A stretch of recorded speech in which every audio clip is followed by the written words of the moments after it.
Je vous remercie. Madame la Présidente, à écouter le ministre des Finances, ce budget serait celui du courage. À lire les chiffres, il ressemble surtout à un budget où le courage est demandé aux autres, aux retraités, aux travailleurs, aux familles, aux femmes, mais rarement à ceux qui détiennent le pouvoir économique ou politique. Ce budget repose sur une logique simple. Lorsque les finances publiques sont sous pression, ce sont toujours les citoyens ordinaires qui doivent faire les plus grands sacrifices, et en particulier la classe moyenne. L'exemple le plus frappant est évidemment celui de la pension. L'année dernière, le gouvernement expliquait aux Mauriciens qu'il était impossible de maintenir l'âge de la pension à 60 ans. Aujourd'hui, il revient sur sa propre réforme. Ensuite, après avoir traumatisé une deuxième fois les Mauriciens, il revient sur la réforme de sa réforme. Et ainsi, on ne sait plus à quoi s'en tenir, on ne sait plus quoi croire, ni à quoi s'attendre. Comment ce gouvernement veut-il que la population ait confiance en lui? Comment se sentira-t-elle en sécurité avec une telle politique bat-battée? On a voulu, Madame la Présidente, remettre en cause l'universalité de la pension. D'un droit rattaché à la citoyenneté, on serait passé à une prestation conditionnelle. Ce n'était pas un simple ajustement administratif, mais un changement fondamental de philosophie qu'on voulait faire passer. Sans consultation, sans mandat, sans même consulter ses collègues, sans même informer ses collègues, c'est le contrat social qu'on voulait réécrire. Le Minstest a été gelé, très bien, mais sans lui, même sans lui, la pilule est amère pour nos concitoyens. Oui, les Mauriciens pourront à nouveau toucher leur pension à 60 ans, mais ils toucheront beaucoup moins. Avant 65 ans, pas de full pension. La pension prise à 60 ans sera de 11 589 roupies. Si elle est prise à 65 ans, elle sera de 16 555 roupies.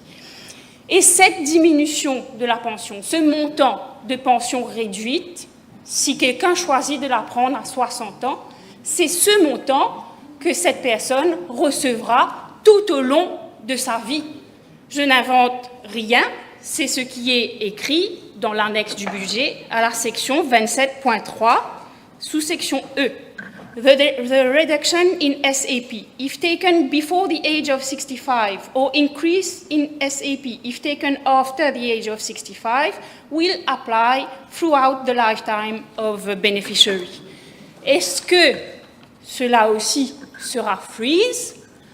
Rien n'indique en tout cas que ça le sera, puisque cela est dans la section 27.3, alors que le Minstest, qui a été freeze, est dans la section 27.7. Et qui se sentira obligé de prendre sa pension réduite dès l'âge de 60 ans? Le travailleur manuel au métier pénible qui n'en peut plus, la ménagère qui a enfin besoin de son autonomie, le peuple qui subit encore. Ce sont ceux qui sont en difficulté, qui ne pourront pas attendre 65 ou 70 ans pour prendre leur pension, qui seront poussés, qui seront obligés de prendre cette pension réduite à 60 ans. Est-ce que vous trouvez cela juste? Au-delà de la pension, une question demeure. Le gouvernement justifie ses sacrifices par la situation des finances publiques. Mais après presque 2 ans au pouvoir, où sont les débuts de résultats? L'an dernier, on nous annonçait un déficit budgétaire de 4,9% pour l'année 2025-2026. Mais cette année, on voit qu'il grimpe pour la même année 2025-2026 à 6%, soit 46,5 milliards. Pour 2026-2027, il y a un déficit budgétaire de 3,7% est annoncé si les 10 milliards attendus dans le deal Chagos sont obtenus. Et ce chiffre inclut aussi les milliards attendus avec la réforme de la pension. Donc maintenant, qu'adviendra-t-il? L'État prévoit des revenus aussi de 203 milliards, mais des dépenses de près de 250 milliards. Alors je pose une question simple. Est-on réellement en train de renflouer les caisses? La dette publique atteignait environ 627 milliards lorsque ce gouvernement est arrivé au pouvoir.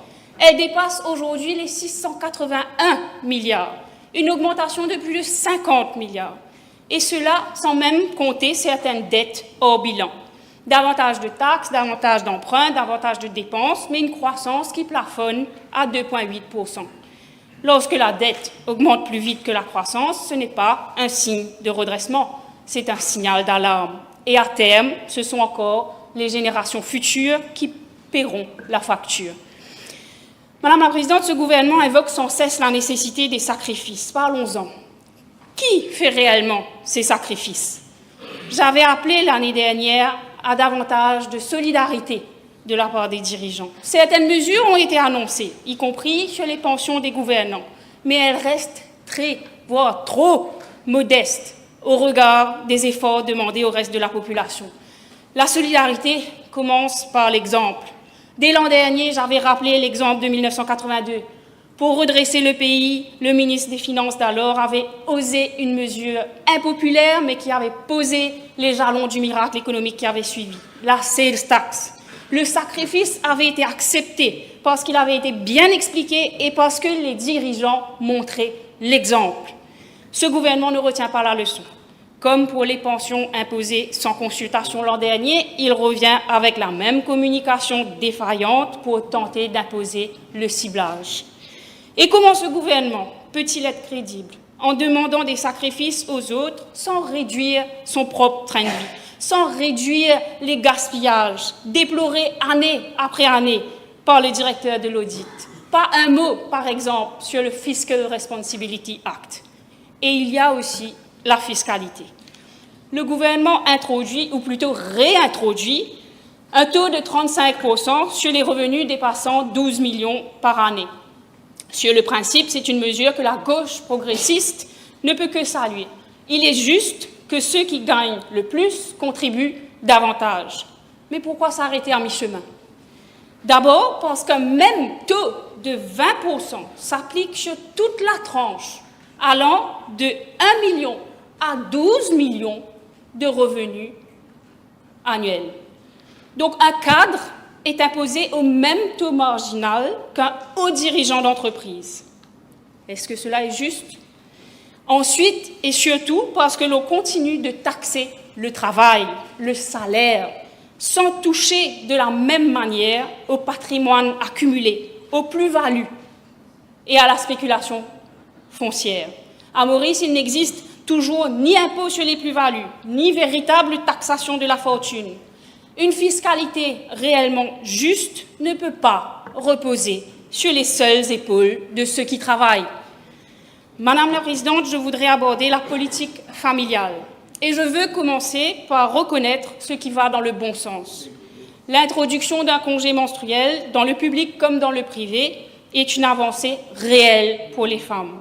Lorsqu'une mesure est juste, il faut le dire. La critique n'a de valeur que si elle sait aussi reconnaître le progrès. Et c'est précisément pour cela que la question du congé parental me déçoit autant. Le programme gouvernemental promettait, je cite, un congé parental allant jusqu'à 1 année. C'était une mesure qui me tenait à cœur et pour laquelle j'étais personnellement intervenue auprès du Premier ministre. Or, cette promesse s'est transformée en un simple allongement du congé de maternité. 12 mois pour les mères, mais seulement 6 semaines pour les pères. Cette différence n'est pas un détail. C'est le mécanisme même de la discrimination. Car dans le monde réel, lorsqu'une entreprise sait qu'une salariée peut s'absenter plus d'1 an, quand un homme ne s'absentera que 6 semaines, ce sont les femmes qui seront désavantagées à l'embauche et dans leur carrière. Vous n'avez qu'à parler à des HR autour de vous, ils vous donneront eux-mêmes les réponses en privé. Ce qu'il fallait, c'était un véritable congé parental partagé, accompagné de mécanismes de soutien aux employeurs. Un congé partagé mettrait fin à cette discrimination, parce qu'enfin les hommes et les femmes seraient sur un pied d'égalité.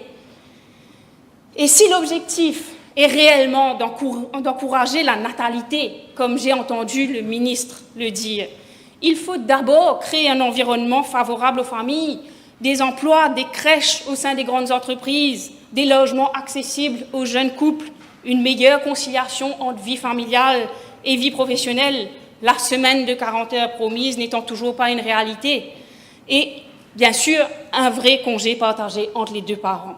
Les enfants sont une responsabilité collective, pas seulement celle des femmes.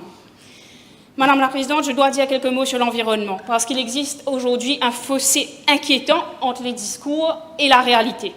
Nous entendons parler de transition écologique, de résilience climatique, de développement durable, mais en parallèle, on nous annonce la création de 28 fermes aquacoles.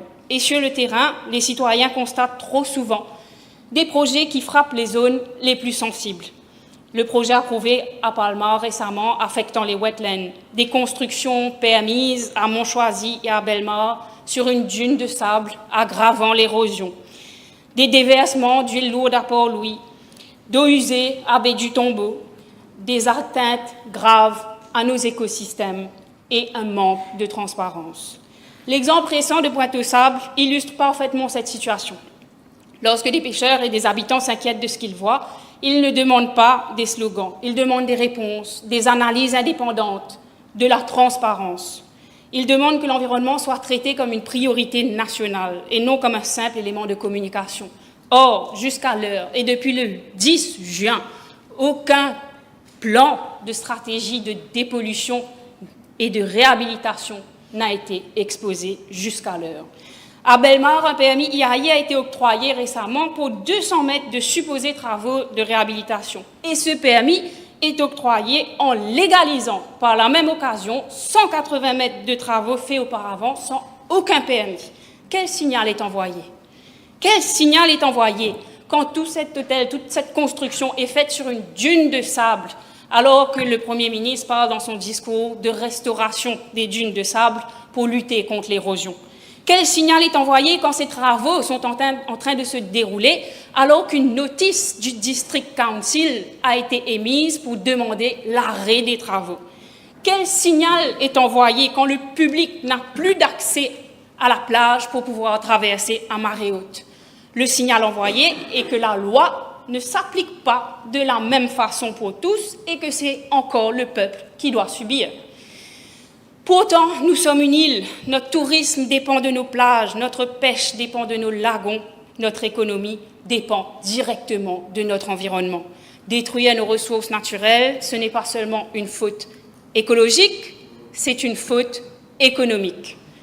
Madame la Présidente, je voudrais aborder l'intelligence artificielle avant de conclure. Sur le principe, je soutiens l'ambition de préparer Maurice aux transformations technologiques, mais je refuse l'idée que l'intelligence artificielle serait une solution miracle.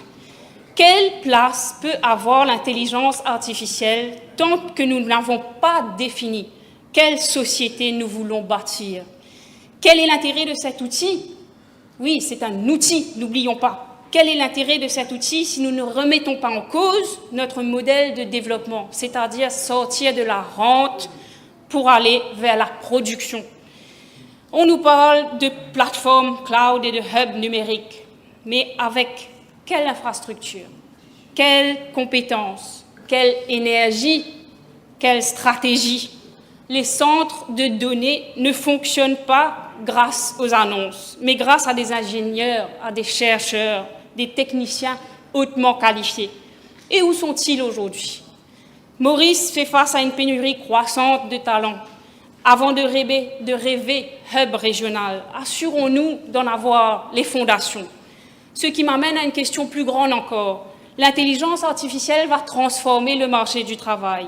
On estime que 20 à 25% des emplois de bureau, les white-collar jobs, comme on les appelle, pourraient disparaître et que beaucoup d'autres seront profondément modifiés.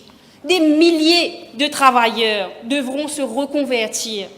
Or, ce budget ne propose aucune vision pour accompagner cette transition. Et c'est ici que je veux être claire sur ce que nous proposons.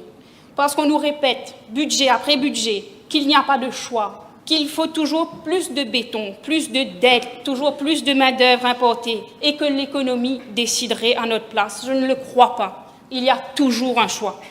Nous proposons ainsi la création d'un Sovereign Future Fund. L'idée est simple, utiliser une partie de la richesse créée aujourd'hui pour préparer les transformations de demain. Un fonds national capable d'investir dans les technologies émergentes, la formation continue, la reconversion professionnelle et la protection des travailleurs touchés par l'automatisation. Parce que les bénéfices de l'intelligence artificielle ne doivent pas être captés par une poignée de grandes entreprises. Ils doivent profiter à toute la société. Soyons honnêtes, on nous a fait croire pendant trop longtemps que le néolibéralisme, le marché tout-puissant et ses inégalités croissantes étaient le seul chemin vers la prospérité. C'est faux. Les pays les plus prospères sont aussi parmi les plus égalitaires. Une économie où la richesse se concentre toujours davantage entre quelques mains n'est pas une économie forte, c'est une économie faible. La vraie modernité, ce n'est pas de bétonner nos côtes pour les vendre à des étrangers, c'est d'investir dans ce qui dure. L'éducation, y compris avec des manuels à disposition, ce me semble être le strict minimum. La santé, la recherche, la transition écologique. La vraie modernité, c'est de partager le fruit du progrès, y compris en donnant enfin du sens à cette promesse de la semaine de 40 heures, pour que les gains de productivité reviennent aussi aux travailleurs et aux familles, et pas seulement aux actionnaires. Voilà ce qui devrait être un budget de courage. Non pas demander aux plus modestes de se serrer la ceinture, mais avoir le courage de changer de modèle. Ce qui m'inquiète quelque part le plus dans ce budget, ce n'est pas tant ce qu'il contient, parce qu'on entend beaucoup de mesures répétitives, déjà entendues l'année dernière, l'innovation, Blue Economy, l'intelligence artificielle. Ce qui m'inquiète le plus, c'est ce qu'il ne contient pas. Je cherche un nouveau moteur de croissance, un secteur capable de transformer durablement notre économie. Je cherche une vision pour les 25 prochaines années. Je ne trouve pas. À la place, nous apprenons que le pays prévoit d'accueillir à nouveau 70 000 travailleurs étrangers supplémentaires. Nous n'avons rien contre ces travailleurs. Au contraire, ils contribuent à notre économie et méritent le respect. Mais une question de fond se pose. Comment expliquer que nous ayons besoin d'importer toujours plus de main-d'œuvre alors que tant de jeunes Mauriciens envisagent de quitter le pays? Comment expliquer que nous ne sachions pas offrir à notre propre jeunesse les perspectives qui la retiendraient ici dans leur pays? Il est là le véritable défi national. Un pays qui dépend toujours de plus en plus de l'immigration de travail, tout en voyant partir sa jeunesse, doit s'interroger sur son modèle. Quel avenir construisons-nous? Une économie capable de retenir ses talents ou une économie qui remplace peu à peu ceux qui partent? Il est là le débat que ce budget aurait dû avoir le courage d'ouvrir, car au fond, et je vais conclure dessus, qu'il s'agisse de la pension, de l'égalité homme-femme, de notre environnement ou de l'intelligence artificielle, la même question revient toujours. Quelle société voulons-nous bâtir pour les générations futures? Ce budget nous demande de croire que les sacrifices d'aujourd'hui construiront un avenir meilleur. Les chiffres comptent, les équilibres budgétaires comptent, mais lorsqu'un gouvernement oublie que sa responsabilité première est envers les humains, il perd de vue l'essentiel. Comme l'a rappelé récemment le pape Léon XIV, notre devoir urgent est de rester profondément humain. Un avenir ne se construit pas seulement avec des routes, des bâtiments, des centres de données, des indicateurs économiques. Il se construit avec la justice sociale, avec la confiance des citoyens, avec l'égalité des chances, avec le respect de notre environnement. Il se construit lorsque ceux qui demandent des sacrifices sont les premiers à montrer l'exemple. Je crois en une île Maurice qui ne considère ni l'humain, ni la solidarité, ni la justice, ni l'environnement comme des coûts, mais comme les fondations mêmes de notre prospérité. C'est cette voie que je continuerai de défendre dans cette Assemblée. Je vous remercie. Merci.